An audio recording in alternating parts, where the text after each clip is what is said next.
papi nepapa nepapa. That's the reason why vageza vachienda pasocial media.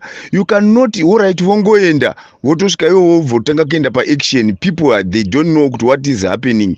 We can only know kuti chii chiri kuitika uye chiri kuitikirei pasocial media. Be jacked up musoro mako kwete kuda kutanga kuconfuse vanhu barista. Iwewo hausi kuzviona kuti zvauri kutaura hazviiti. Unothingi nemangwarire akaita vatakaita isusu tobva tafungidzira kuti tikangotanga kutaura tiri pasocial media zvinobvisa hurumende iripo. That's not the reason. The reason is to let people know what is going on, what is the current situation, what was it before. Ndo maitirwe anoitwa chimurenga hauchirwi wega. Ende kana iwo vanhu kuti vazopinda mustreet havasati vaibva iko zvino havasati vaziva kuti zvaunofungidzira iwe kuti machi yakafeila. It's only because hatisi kuda kutora nyika ne-social media tichitaura zvobva zvangopera zvakadaro. Vanhu vanoudzwa information. Ndakuudza zvataita kudhara tichitora nyika ineyi kumabhunu kuna Smith. Takanga tichimhanya uri muromo because kwakusina social media. Mafoni kwakanga kusina. Vanhu vaitita zvokumhanya door to door. We cannot go back to that time yaSmith yokutanga futi timhanyezve tichinda door to door. It will take us years and years kuti information iyoyo ikwane because tinenge tichiita tichitya because vachavunza unobva wandosvika uchiudza nomumwe muvengi kuli NTV atibatike zvechopu chopu. Sindanzwa sabarista ari kuti kuuya kwakaita Mudarageza neZuro aifungidzira kuti vachauya ne-tangible kana kuti effective message yokuti vanhu vave paaction nokuti nyika haitorwi ne-social media. Right, you are okay my sister kana kuti my daughter. Uri kutaura chaizvo zvauri kutaura uchidaro. Ndoda kuti dzokerei kumashure chaizvo chaizvo. Ndofunga iwo pamwanga usati wazvarwa pakauya macomrades kuti titore nyika yaunoona yaakudai yaakunzwai kutambwa nayo iyi. Vaiva vaine pfuti and they had an access to move around Zimbabwe vachipa vanhu information yezvatiri kuda kuita nezvatiri kuzviitira zvacho. Saka vaita ainzi Mapungwe ndo yanga iri misangano yavo yaitwa usiku. Takambotanga tichiwesa moto tikaona kuti tinodaidza vavengi tikambotanga tichiimba tikanzwa kuti vavengi vanotiziva tiri kure. Saka kwakungoitwa ainzi Marana vaimhanya around. Inini I was one of those from the beginning. Macomrades achitanga kuuya ndaimhanya tichipinda mukati mumaraini mese tichiudza vanhu kuti Macomrades auya. Saka Pungwe yanzi iri pamba panhingi. Saka Macomrades aizouya achiudza vanhu zviri paground nezvichavapo nezvakavapo. So in short, I just want to let you know that Mr. Geza kana kuti the revolution haisi kutageta kuti igonzi yatora nyika ne social media. That's bullshit. Hapana vanhu vakapusa zvakadaro. But the point is hatigoniko zvinezvi kuti tiite misangano tichiita marari nokuti vanhu vanobatwa vachirohwa, vanhu vari kurawa, vanhu vari kurambidzwa nemapurisa kuungana. Asi iwe hauzvi kuzviona wakaita seiko iwewe? You think vageza pavari paya nemangwarire avo vaya vangati vanoda kuita nyika yekutora vachitaura pachivhitivhiti. But the point yokuinda pasocial media ndeyekuti vari kuda kutanga vabika vanhu njere dzavo. Vanhu voziva kuti chii chatakananga nacho. Wakanzwa point yavakauya nayo neZuro. vakanga vachitaurira vanhu mabirwe ari kuitwa zvinhu, so that unotanga wabika vanhu munjere dzavo woziva kuti ndepapi patiri kufeila uye chiri kutifeilisa chii, chakonzeresa kuti tive nemarodzi akafa. Nditagwirei wakaba zvinhu, hurumende yese macompanies anofanira kusapota kumasoja ndiye akagrebha zvese zvinofanira kugadzirisa papi nepapa nepapa. That's the reason why vageza vachienda pasocial media. You cannot, alright, vongoenda votosvika ivo votanga kuenda paaction. People they don't know what is happening. We can only know kuti chii chiri kuitika uye chiri kuitikirei pasocial media. Be jacked up musoro mako kwete kuda kutanga kuconfuse vanhu. Barista, iwewo hausi kuzviona kuti zvauri kutaura hazviiti. Unothingi nemangwarire akaita vatakaita isusu tobva tafungidzira kuti tikangotanga kutaura tiri pasocial media zvinobvisa hurumende iripo. That's not the reason. The reason is to let people know what is going on, what is the current situation, what was it before. Ndo maitirwe anoitwa chimurenga, hauchirwi wega. Ende kana iwo vanhu kuti vazopinda mustreet havasati vaibva iko zvino, havasati vaziva kuti zvaunofungidzira iwe kuti machi yakafeila. It's only because vanhu havasati vabikwa vakaibva, nokuti vashoma sereki, especially vari mumaruzevha vari kupi, vashoma vane mari dzokutenga data. Savane vachiudzwa bit by bit, pamwe vacho vachimbopikisa vachiudzwawo nevamwe vanokwanisa kuinda pasocial media, vanokwanisa kutenga mabundles, voudzwa kusvika vaibva. There is no way you can start doing as if you are blaming a revolution iyi. Haingoindwika, iwo ndosina, haitorwi musi mumwe chete sezvaunofunga. Alright, wati iwewe zvaida kuti vanhu vapinde mustreet vazare, so that inoti tarisai kamuone kuti vanhu havasi kukudai mudhara. Vapinda vachiudzwa nani uye vachiudzwa sei? How are they going to be in the street? In which way? Who told them? Who give them the information? Kana tisina kupanana pa social media.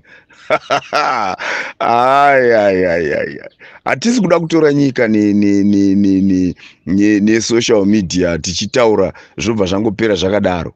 Vanhu vanoudzwa information. Ndakuudza zvataita kudhara tichitora nyika ineyi kumabhunu kuna Smith. Takanga tichimhanya uri muromo because kwakusina social media. Mafoni kwakanga kusina. Vanhu vaitita zvokumhanya door to door. We cannot go back to that time ya Smith yokutanga futi timhanyezve tichinda door to door. It will take us years and years kuti information iyoyo ikwane, because tinenge tichiita tichitya, because vachavunza, unobva wandosvika uchiudza nomumwe muvengi obva atotanga kuvunzwa ndiani waunza information iyoyo, ndinhingi muteverei, otobatwa ukuvara. What do you mean? What are you trying to tell the nation? What is your point? Kana uchitaura zvokuti torwisira gudo guru, rinopinda sei gudo guru? Iwe wambotaura kuti impeachment cannot take place because mu parliament makazara zvigananda, right? Gudo guru kwachona ku conference ichaitwa iyoyo kuti kugosarudzwa the next president achisarudzwa. And third yose inozi 3/3 dzese dzakatorwa naChavangu. Akarikola vanhu vakabuda. How are we going to take gudo guru inside? Kana uda kutanga kuona kuti you are very confused, uri kuti uri kuataka point yako wobva wandoda kuidza makuitsigira kuzvisingaiti. You have told us kuti akuiti impeachment haiitike. Why? Because 3/3 dzine the ruling government, right? At the same time wadzoka wakuti akana tasapota gudo guru tinenge chida kuti panondoitwa congress tigoona kuti tawina here. In which way? Tisingaudzi vanhu pa social media. In which way? Ivo vanhu vacho vari mu 3/3 dzaka dziri dze ruling party. Be very serious with us. Kana usina zvokutaura nyarara. Usaita senge uri kuda kuti sitigodzokera kumashure mufungwa dzedu tichiti nokuti barista wataura kana kuti ndiani ataura achitaura uchinge uri kublema zvinhu zviri kupa zvinhu zvakatanga nguva iyi zvinhu zvauri kuda kutanga kuti ona sokuti zvakonekwa izvi. When did it start? How many months now? Kwane mwedzi mingani tatanga nenyaya iyi yatanga? but do you think vanhu iko zvinezvi kana ukada kumisa vanhu apa wakavamisa do you think pasocial media ndo pari kutotaridzwa kune vamwe vasingaoni kuti kune marodzi akashata isi kunokosa South Africa kwatiri we don't even know kuti marodzi road yekuZimbabwe yakashata inobva kuBulawayo ichienda kuVictoria Falls yakashata kusvika pakuti bhazi rinonyura mutara. But social media ndiyo inotizivisa, then we come to love zvinotaurwa nani naMudhara. Vamwe vanga vasingazvizive kuti railway yakashata kusvika pakuti masignals achashandi, train yematorisi yakarovera ukoko kunana Bulawayo Vic Falls road uko yakarovera train ikakuwadza vanhu. Takazviona kupi, takazviona pasocial media. Nezuro ndakatotumirwa picture yetreni futi yematorisi inonzi Bush Trekkers. Mapictures acho kana uchida denda ndine uya kundai kutumira yakaita derail panzira inobva kana uchizwa Victoria Falls, the main road yacho inobva Bulawayo inodzika inonzi inenge yakunzi Livingstone Way inoenda kuborder. Pane njanji unotokrosa njanji yakaitira pasenda mota dzaitondotenderera nokunonzi kubig trees chidai. I was told yesterday, how can we know about our country kana tisina social media? Ndo yapo ndo zviripo mazuvano. Munenge muchingotaura zvenyu nezviganada zvenyu muchiti nyika itorwa nesocial media. Takatonzwa baba vako iwe wauri kuda kuzama kuteedzera matauriro wavo vamutsvangwa vaiti nyika ino haitorwa nesocial media. That's not the reason yokuti titaurirane. That's giving each other information. Ndosaka uchiona kune zvivhitivhiti vari serious vari kuramba vachiti support tichitaura musocial media tichinzwikana, uyo achinzwa izvi kusvika munhu wese achaguta nevhangeri racho. Iwe wakamboona chechi inongokaruka yabuda yatonzi yabuda mune mufundisi angomira one day akaita crusade, one day akamira paakamira obva anzi vanhu vatotendeuka vese. Kuti chechi izare zvinotora nguva, ndo zvimwe chetezve imharidzo ichiri kuparidzwa kuti zviitike. Musada kuzviona sokuti kana muine zvivhitivhiti muchigona kutaura munenge muita senge muri kungochallenge vanhu, unoita senge wakuda kutochallenge Mudhara iwewe. Iwewe uchada kuti bhowa iwe. Iwe takatombonzwa futi nyaya dzako kuna nyoka yemabhunuku.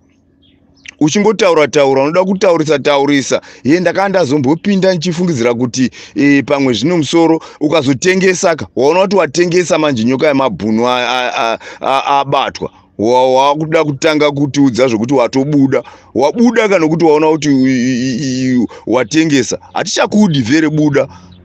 Taitombokuti uri munhu kwaye, we no longer want to hear voice chako isina nebasa uchinge unorongedza mashoko usina nebasa wese wakangoda kungofanana naGambagwe anongorongedza mashoko asi achingoenda mberi nokunyepa. Hamunyari nyika makaita sevanhu vari kutambura iwewe kana dei wanga uchizviziva. Vanhu vari kutambura kumusha uko zvokusvika pakushaya chipatara. Kana ukanzwa death rate yevanhu kumusha unonyatsonzwa kuti mishonga haiko. Ndo vhangeri rangu ndo vhangeri rinofana kubudiswa navageza vachitaura pasocial media. Saka kana ukati varege kutaura pasocial media voudza vanhu zvirikuwa maeffects anokonzeresa kuti nyika itambure, vanhu vashaya mishonga, vanhu vashaya transport, vanhu vashaya marodzi akanaka, vanhu vashaya mari yavo munyika mavo, vanhu vashaya whatever. Hatisina kana chatinacho kana chinonzi chakabatwa nomwana weZimbabwe mumaoko kudai chatingati tinacho munyika medu. Hapana. Kana dei kwakuri kuti kuchaitwa zvataitwa kudhara tichisekana nevamwe vanhu munyika muno kusekana, tingadai isuchiti nanhasi isu kuno kuSouth Africa tinosekwa zvisingaiti nevanhu vokuno nezvivanhu zvisina kana nebasa, zvivanhu zvenchengu zvechitiseka munomu zvichitaura kuti mune madzibaba enyu akafa njere. Indai go back makwerekwere, indai kunyika kwenyu kumadzibaba enyu akafa njere.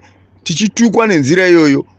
You think we are happy? You think tinotukirwa vana baba nango zvedu vachitikanganisira isusu, but I will be not happy kunzwa vamunangarwa munhu achitokona kudana zita rake achinzi Mungwangwagagwa is a foolish man.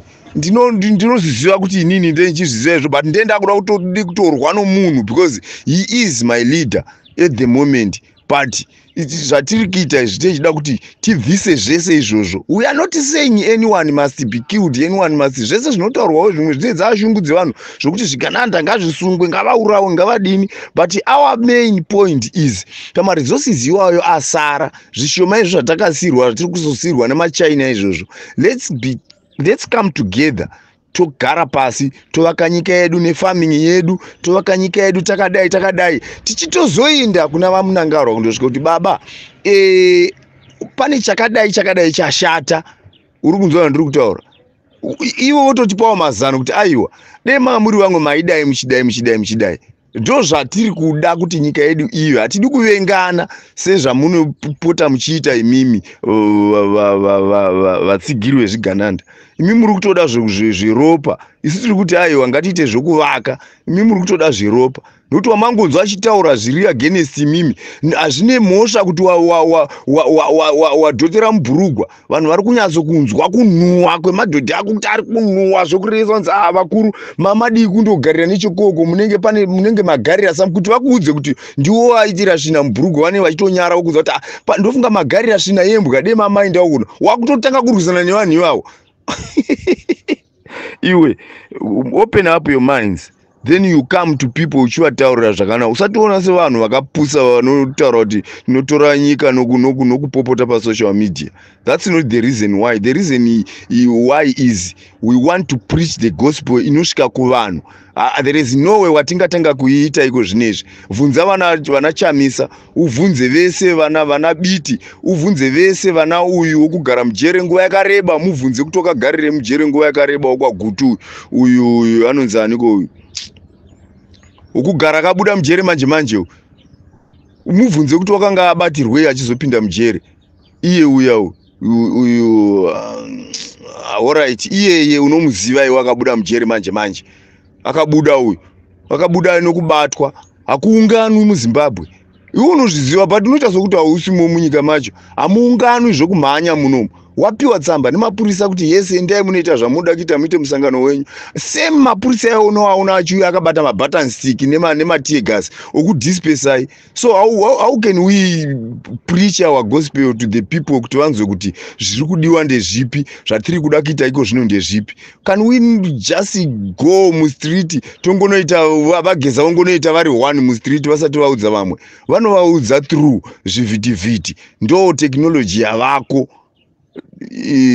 Ndofunga wanzwisisa. Chidzoka iwewe kana uine point yako unditaurire kuti wangoda kuzama kuti chinyi, kwete kuda kutanga kuataka nokuda kutanga kutuka bodo kana kuita zvehasha. Ini ndakuudza zviri kuitira vanhu, iwe chiuyavo nepoint yako, tichitovaka nyika ipapo. Iwe chiuyavo nepoint yako kuti aiwa baba zvandaida kutaura ndezvokuti nokuti. Ini ndakuudza zvatiri kuitira zvivhitivhiti chiri kuitira gospel. Iwe kutotaura ipapo utaura zvauri kuita izvozvo hapasi pasocial media. Saka unofungidzira kuti uchaisa godo guru nezvawanga utaura vaisi social media uri kutaura iyo. Uri kuudzani kana social media isingabatsiri? Uri kuudzani iwe kana social media isingabatsiri, isina effect? Why are you publishing it uchiti torakisa godo guru for the next elections? Uri kuti zvidini? Hatiti watoudza kuti vanhu tizive pasocial media. Saka inogorega kushanda sei uchida kutidzivisa zvinhu zvakanaka.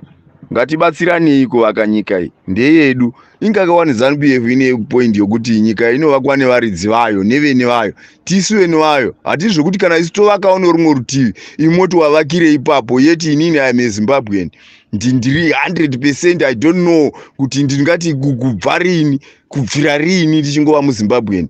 Asi unongoba kuzotirambidza kuti iwo wazovakirei apa, nokuti imi ndi munofana kuvaka, ende musingavaki futi muchivaka madhaka. Muri kuvaka kuti zvitima zvongofamba zvichibheuka, railway haichagadzirwi yongoshifta ichibheura matorisi izvezvi. I don't think kuti they will come again kuZimbabwe. Havambofi vakaendako because why? Vanochakufa vakutofityirawo ma-insurance companies ava vanototaura kuti kana wandofira ikoko ndezvako, kana wakuvarira ikoko ndezvako, nokuti social media izvezvi ichocho chinonzi chakaiura chatekeshera pasi rese ritozviziva kuti Zimbabwe yadhirera futi chitima chematorisi chaita derailed again. So musada kuti tirambe tiri ipapo. tinoda kuramba tichiramba tichingoramba tichiinda kusvika takaenda tinotoenda chete. Iwe taura zvaunoda uchitaura zvako izvi zvezvo zvokutengesa na nyoka yemabhuni izvo kapata stere.